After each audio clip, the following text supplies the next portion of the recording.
Hey guys, Brett Weiss here. Welcome to another video. Thought I would just do a little vlogging today about Nintendo's E3 presentation. I thought it was pretty impressive, and I want to just talk a little bit about some of the retro-inspired titles that they showed off. Super Monkey Ball Banana Mania. More than 300 lovingly recreated levels and mazes, 12 fun mini-games. And what this is, it's a remaster of the original 3 Super Monkey Ball games. Now, what makes me interested in this is because my daughter and I love to play this game on the GameCube. The original Super Monkey Ball. This game is awesome. It's got the old school Marble Madness kind of feel to it, but obviously much more elaborate, and it's got we really like to play, just those standard mazes, but also the target games. And my daughter is insanely good at the target games. She can hit that little buoy way out in the middle of nowhere without, just way out there, tiny little target. She's done that without, using the cheat or whatever. Amazing. She is awesome at this game, and I love playing this with her. Pretty cool. So the new version should be interesting, or at least the remastered version. We'll see what this looks like on the Switch. Very, very cool. All right, so they also talked about WarioWare Get It Together. This is another game I like to play with my daughter and my son. We like to play WarioWare Inc. Mega Party game, again on the GameCube. The WarioWare series is a lot of fun. WarioWare series, I should say, not WarioWare. Where's Wario?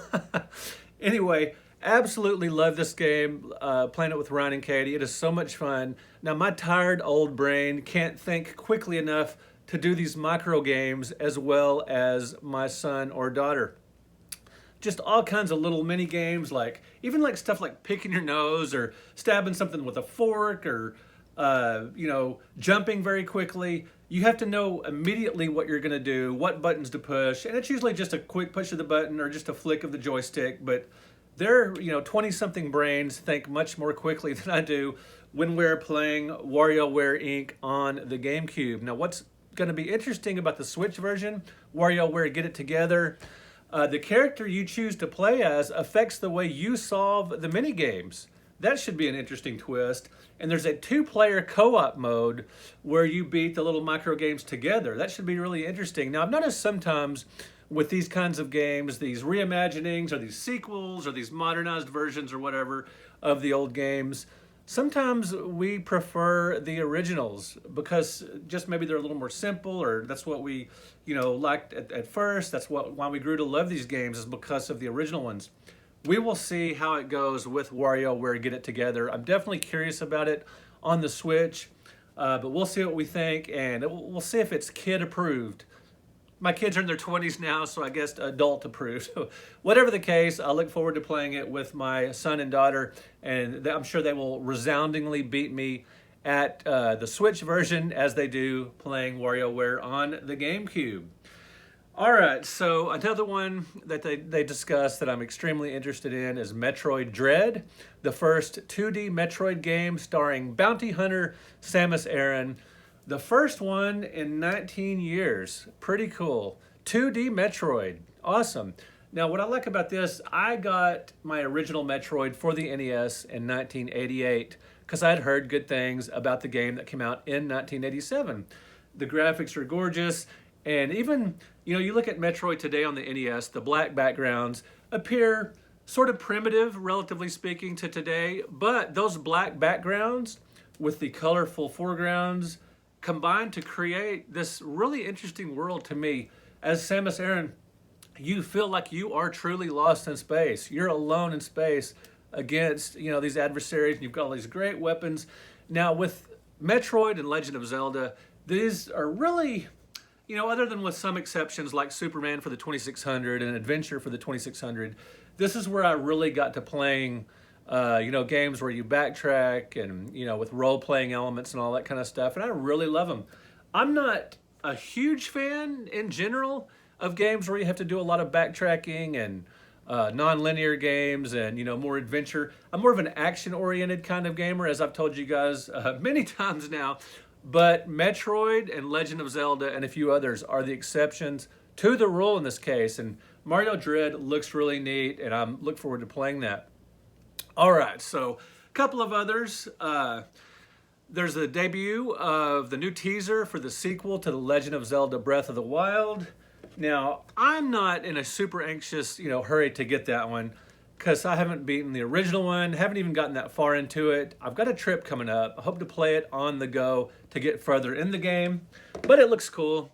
And lastly, the Game & Watch, The Legend of Zelda, to celebrate the 35th anniversary. Now, I recently wrote a 35th anniversary article about The Legend of Zelda with my good buddy Brian Lessick. It was sort of a collaborative effort. He did a lot of the heavy lifting on this article, which I really appreciate it. And I will put my Legend of Zelda 35th anniversary story on my website. And it's also going to be in an upcoming issue of Old School Gamer magazine. But anyway, Zelda, like Metroid, loved that back in the late 80s, playing that on my NES, spent many, many hours. And the Game & Watch Zelda to celebrate the 35th anniversary, like I said, has The Legend of Zelda, Zelda 2, The Adventure of Link, the infamous side-scrolling 2D Legend of Zelda, that game that really changed up the formula. And it's also got The Legend of Zelda Link's Awakening. Now that's cool, but I'm actually most intrigued by the special version of the Game & Watch classic Vermin, starring Link as a playable character. If I pick up this Game & Watch Zelda, which I very well could, I might actually spend more time playing the classic game, just because I love, the super old school type of games, and these other games I can play them, on my consoles. Anyway, so there you go. That's my quick look. Just doing a little vlogging today about Nintendo's E3 presentation. I thought it was cool. Works for me. Nintendo's always got new and fun things going and around the corner. Love me some Nintendo. All right, guys, let me know of these titles, which one are you looking forward to most? Or just tell me about your impressions of Nintendo E3 presentation in general. Thank you guys so much for watching this video. Thank you for liking the video. Thank you for subscribing to this channel. Anyway, thanks a lot, guys. We will talk to you in another video.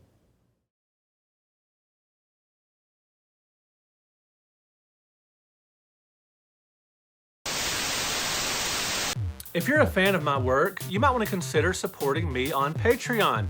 For just a low fee each month, you get a lot of extra content.